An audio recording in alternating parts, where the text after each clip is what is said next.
Hello दोस्तों, मैं हूं डॉक्टर शिल्पी वर्मा और आज के इस वीडियो में हम बात करेंगे कि अगर किसी महिला के ब्रेस्ट में कोई इंजरी हुई है तो उसके लिए हम कौन सी होम्योपैथी मेडिसिन का यूज़ कर सकते हैं। तो आइए सबसे पहले हम समझते हैं कि जो ब्रेस्ट है उसमें किस किस तरीके की इंजरी हो सकती है, इसके क्या कारण हो सकते हैं और उसके लिए फिर हम होम्योपैथी मेडिसिन के बारे में बात करेंगे। तो आइए शुरू करते हैं।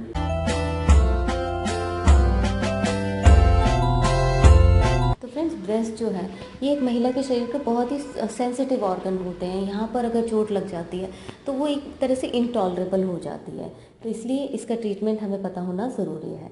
तो अगर आप घर पे ही अपना ट्रीटमेंट कर सकते हैं तो अच्छी बात है, अदरवाइज़ तो आपके पास के जो भी होम्योपैथी डॉक्टर होंगे उनको आप ये अपनी समस्या बता के उनसे होम्योपैथी मेडिसिन ले सकते हैं और जिससे ये चोट जो है बहुत जल्दी ठीक हो जाएगी। तो आइए शुरू करते हैं। तो फ्रेंड्स, सबसे पहले हम बात करते हैं कि इसके क्या क्या कारण हो सकते हैं। तो इसका एक सबसे बड़ा कारण होता है कि जो भी एथलीट्स होते हैं, जो भी स्पोर्ट्स महिलाएं होती हैं, तो उनमें दौड़ भाग करने के कारण, कुछ कठिन एक्सरसाइजेस करने के कारण या फिर किसी ऑब्जेक्ट से टकरा जाने के कारण ये जो ब्रेस्ट में चोट लगने के चांसेस बहुत ज़्यादा होते हैं। इसके साथ साथ अगर वो सही कंफर्ट ब्रा नहीं पहनते हैं तब भी उनको ये चांसेस होते हैं कि उनकी ब्रेस्ट में जो है इंजरी हो जाए। अगला जो कारण होता है वो होता है एक्सीडेंटल इंजरीज़। ऐसी इंजरी जिसकी किसी एक्सीडेंट के कारण हुई हो, या तो कोई महिला कहीं पर ज़मीन पर बहुत तेज़ गिर जाए या किसी ऐसी टेबल या कुर्सी वगैरह से उसको जो चोट लग जाए, या फिर ऐसा भी हो सकता है कि कई बार रोड एक्सीडेंट में भी ब्रेस्ट में इंजरी हो सकती है। तो ऐसे केसेस में जो चोट होती है वो बहुत डीप होती है। इसके लिए हम होम्योपैथी मेडिसिन के बारे में डिटेल में आगे वीडियो में बात करेंगे। अगला जो रीज़न होता है वो होता है ब्रेस्ट फीडिंग मदर्स में। तो ब्रेस्ट फीडिंग मदर्स में अगर जो बच्चा है वो अगर ठीक से लैच नहीं करता, जो ब्रेस्ट को अपने मुंह में ठीक से नहीं पकड़ पाता है, तो उसकी वजह से भी महिला को कई बार इंजरी होती है। तो ब्रेस्ट फीडिंग के दौरान महिलाओं को और भी कुछ ऐसे रीज़न होते हैं जिसकी वजह से ब्रेस्ट में डिस्कम्फर्ट का सामना करना पड़ता है। जैसे कि अगर बच्चा ठीक से दूध नहीं पी पाता तो ये जो मिल्क होता है ये ब्रेस्ट के अंदर ही रह जाता है, जिसको कि एंजॉयमेंट बोलते हैं, जिसकी वजह से फर्दर इन्फेक्शन होने के, मैस्टाइटिस होने के चांसेस भी होते हैं। इसके अलावा ब्रेस्ट इंजरी का जो अगला कारण महिलाओं में बहुत ज़्यादा देखा जाता है वो रहता है डोमेस्टिक वायलेंस।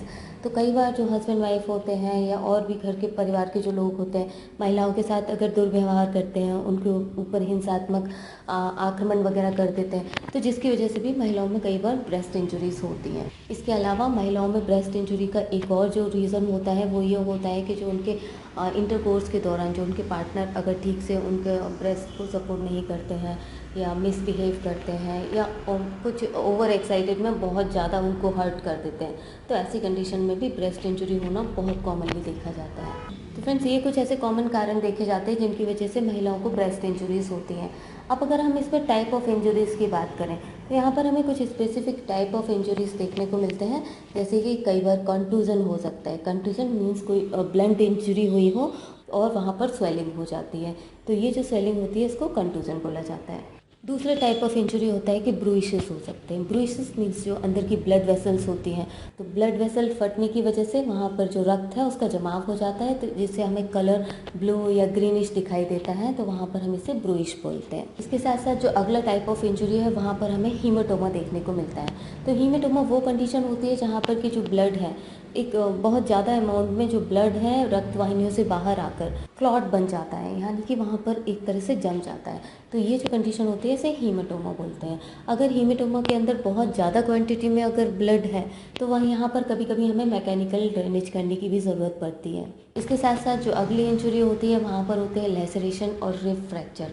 अगर कोई ऐसी बहुत बड़ी इंजरी हुई है, जैसे कि कोई एक्सीडेंट वगैरह हुआ है, रोड एक्सीडेंट हुआ है, या फिर किसी ऐसे ऑब्जेक्ट्स के कारण हमारे ब्रेस्ट में चोट लगी है जिसकी वजह से बहुत सीवियर इंजरी हुई है, तो वहाँ पर जो ब्रेस्ट टिश्यूज़ हैं वो लेसरेट हो जाते हैं कई बार। और इसके साथ साथ जो है रिब फ्रैक्चर भी एक बहुत कॉमनली देखा जाता है।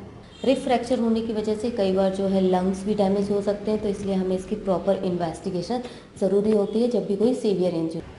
अगला जो टाइप होता है वो होता है फैट नेक्रोसिस।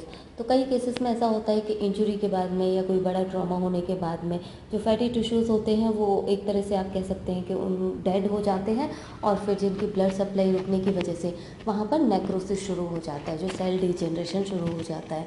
तो यहाँ पर हमें ब्लैकिश कलर देखने को मिलता है या डार्क ब्राउन कलर देखने को हमें ब्रेस्ट में मिलता है।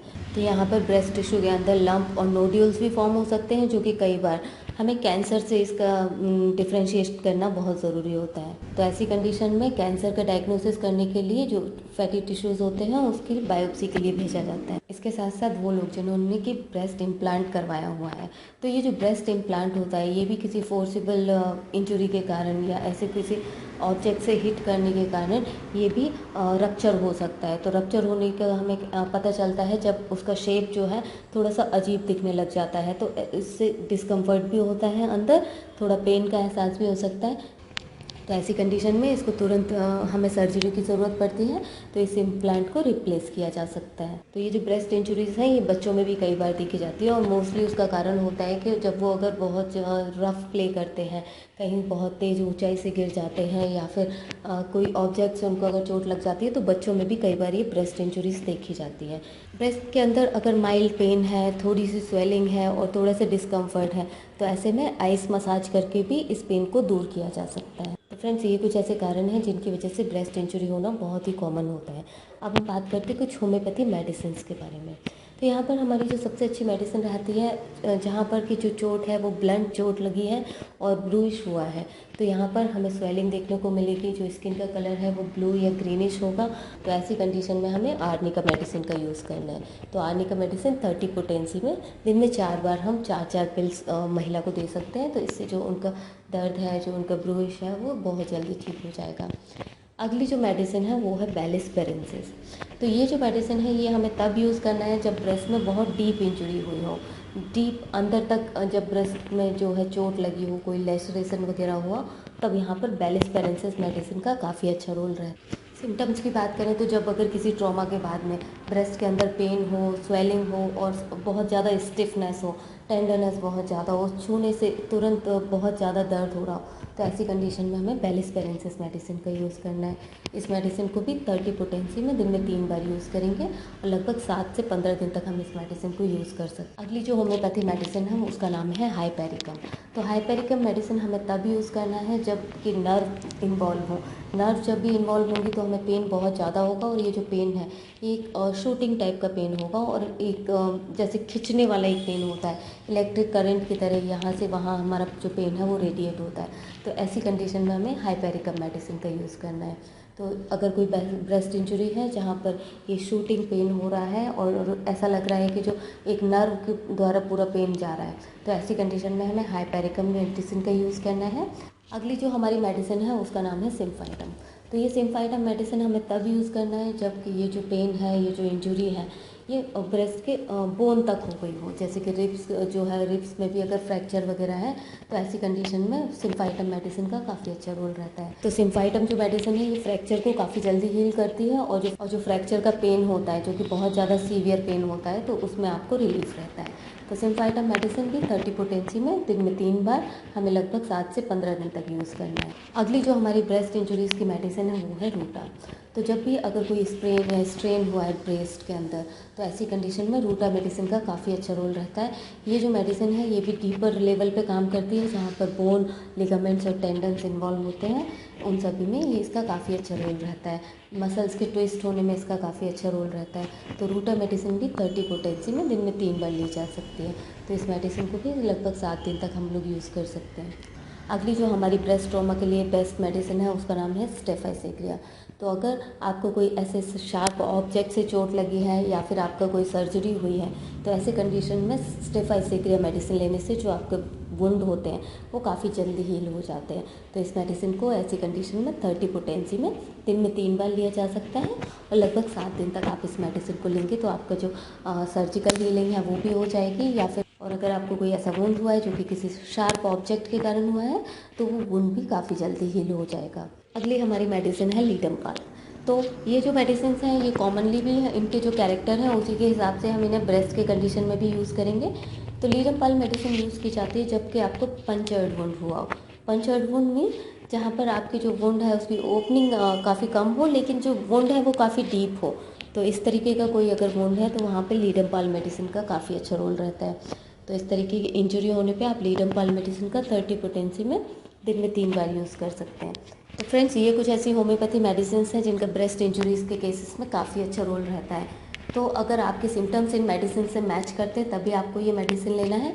आपको अगर किसी भी तरीके का कन्फ्यूज़न है, कोई डाउट है या फिर जो आपकी समस्या है वो आपको समझ में नहीं आ रही है कि उसकी सीवियरिटी कितनी है, तो ऐसे में आपको प्रॉपर जांच करवाना, प्रॉपर एक्सरे वगैरह करवाना और डॉक्टर से डायग्नोसिस करवाना काफ़ी ज़रूरी है।